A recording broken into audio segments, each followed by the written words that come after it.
Selamat pagi Dunsana, ranah Minang dimanapun barado. Baka Dunsana hariko mudah-mudahan selalu sehat dan tetap semangat. Bersama saya Putri Febrina Marlini kembali hadir di Berita Padang. Sejumlah informasi telah kami siapkan untuk Anda. Berikut 3 berita utama hari ini. Diduga akibat hubungan pendek arus listrik, 1 unit rumah semi permanen di Pasaman Barat ludes terbakar. Siswi dan guru salah satu SMA negeri di Lubuk Sikaping setuju dengan kebijakan pembatasan membawa telepon genggam ke dalam kelas. Manampuang, tradisi membagikan daging kurban di Nagari Sitingkai Agam.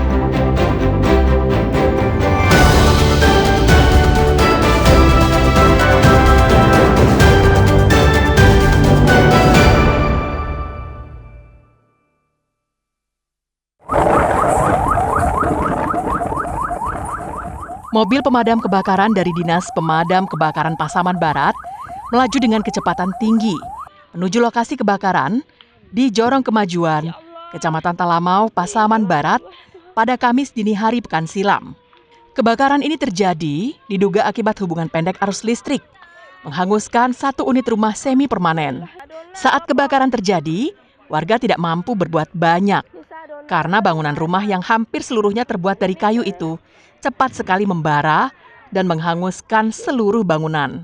Beruntung tidak ada korban jiwa dalam peristiwa ini. Pasalnya, sang pemilik rumah, Syafrizal, yang berusia 69 tahun, berhasil menyelamatkan diri. Kebakaran itu sendiri berhasil dipadamkan petugas setelah berjibaku selama 30 menit. Untuk hari ini terindikasinya itu korsleting, ya indikasinya, namun belum dilakukan investigasi oleh tim. Untuk kerugian, Pak? Kerugian diperkirakan karena itu semi permanen ukuran 8 kali 7 meter ya, itu kurang lebih 70 juta, itu informasi dari tuan rumah kita tanyakan. Ada korban, Pak? Untuk hal ini alhamdulillah tidak ada korban jiwa, cuma ada kerugian materi, itu rumah dari Pak. Saat ini, polisi masih menyelidiki penyebab pasti kebakaran. Akibat kebakaran itu, pemilik mengalami kerugian hingga 100 juta rupiah. Safatul Ulum melaporkan dari Pasaman Barat.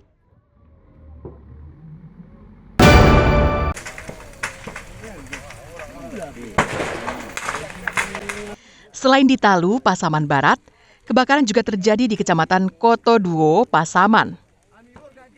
Kebakaran pada Minggu dini hari itu mengejutkan warga di Nagari Cubada Induk. Rumah yang terbakar merupakan sebuah rumah semi permanen. Kencangnya angin yang bertiup, serta terlambatnya mobil pemadam kebakaran tiba di lokasi, menyebabkan api dengan leluasa membakar rumah yang sebagian besar terbuat dari kayu itu. Dari video yang beredar di media sosial, tak terlihat upaya warga sekitar memadamkan api dengan cara manual. Kondisi medan yang berliku-liku dan jarak tempuh yang cukup jauh dari posko Lubuk Sikaping dan dari posko Tapus yang mencapai jarak lebih dari 50 km, menyebabkan mobil pemadam kebakaran terlambat tiba di lokasi. Selain itu, fasilitas pada mobil damkar sendiri telah tua dan selangnya banyak yang bocor. Untuk itu, kami dari tim pemadam kebakaran Pasaman menurunkan 2 unit armada untuk kejadian di Cibadak Dua Koto. Di Nagari Cibadak Dua Koto, rumah yang dikatakan lebih agak besar dikit, tentu memang habis juga terbakar. Tergantung kendala kami, antara lain dengan jarak tempuh dari Lubuk Sikaping menuju Dua Koto ataupun dari Tapus menuju Dua Koto. Tidak ada korban jiwa dalam peristiwa ini. Namun pemilik mengalami kerugian hingga lebih dari 250 juta rupiah. Sedangkan untuk mengetahui penyebab pasti kebakaran, masih diselidiki polisi. Kasus ini harus menjadi catatan bagi pemerintah Kabupaten Pasaman untuk memperbarui armada mobil kebakarannya, serta menambah pos pemadam kebakaran di lokasi yang padat penduduk, karena penduduk di Pasaman menyebar di beberapa wilayah. Fauzan melaporkan dari Pasaman.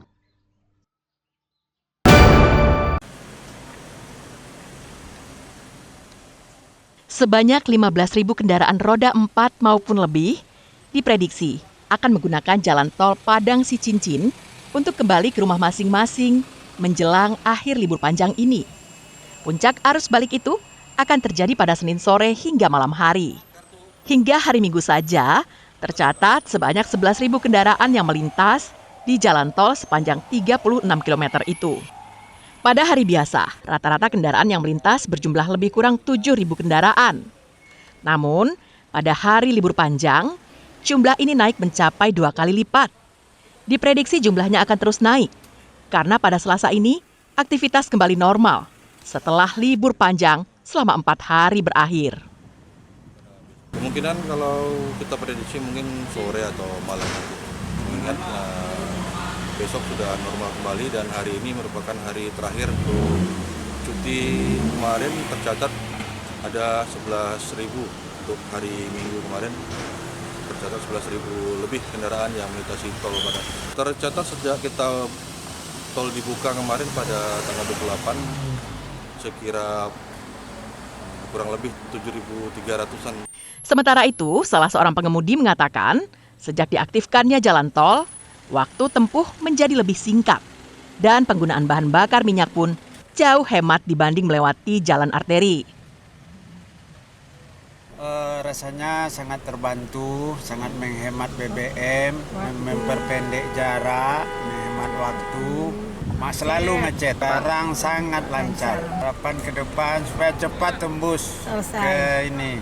Padang Pekanbarunya cepat selesai dari Batu Sangkar. Jadi bisanya cuma separuh dari Kayu Tanam sampai ke Padang ya. Dari Kayu Tanamnya kan masih jauh sekarang. Hingga kini, ruas jalan tol Padang Sicincin masih digratiskan oleh pemerintah, menunggu keputusan Menteri Perhubungan terkait tarif tol yang akan diterapkan. Robiha melaporkan dari Padang.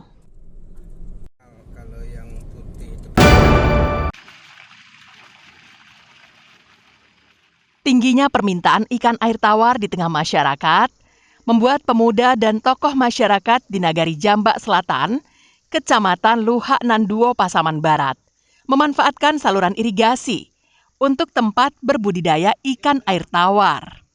Berbagai macam ikan air tawar yang dibudidayakan, seperti ikan nila, ikan mas, dan ikan gariang. Ikan-ikan itu berkembang biak dengan baik di aliran irigasi Batang Ampu, Nagari Jambak Selatan, Pasaman Barat. Ikan air tawar ini dibudidayakan oleh puluhan pemuda dan tokoh masyarakat yang tergabung dalam kelompok tani ikan karamba Taman Kayangan. Mereka mulai membudidayakan ikan air tawar karena kurangnya suplai ikan air tawar di Pasaman Barat. Menurut Samsiwan, selaku Ketua Kelompok Tani Ikan Keramba, saat ini kebutuhan ikan air tawar di Pasaman Barat mencapai 2 ton per hari. Selama ini sebagian besar dari kebutuhan itu masih didatangkan dari luar daerah Pasaman Barat. Melihat peluang itu, dia bersama tokoh masyarakat dan pemuda lainnya berinisiatif memanfaatkan saluran irigasi yang kurang terkelola akibat adanya alih fungsi lahan pertanian menjadi perkebunan sebagai kolam budidaya di daerah itu. Sangat tinggi. Selama ini kebutuhan ikan air tawar ini ya untuk Pasaman Barat ini lebih kurang 2 ton per hari. Namun selama ini itu kebutuhan itu harus didatangkan dari luar, misalnya dari Kabupaten Agam, Maninjau, dan juga dari Kabupaten Pasaman, dalam hal ini Rao ya, sebagai petani ikan konsen di sana. Hasil dari budidaya ikan ini dapat membantu memenuhi kebutuhan ikan air tawar skala lokal, sehingga bisa menstabilkan harga pasar. Safatul Ulum melaporkan dari Pasaman Barat.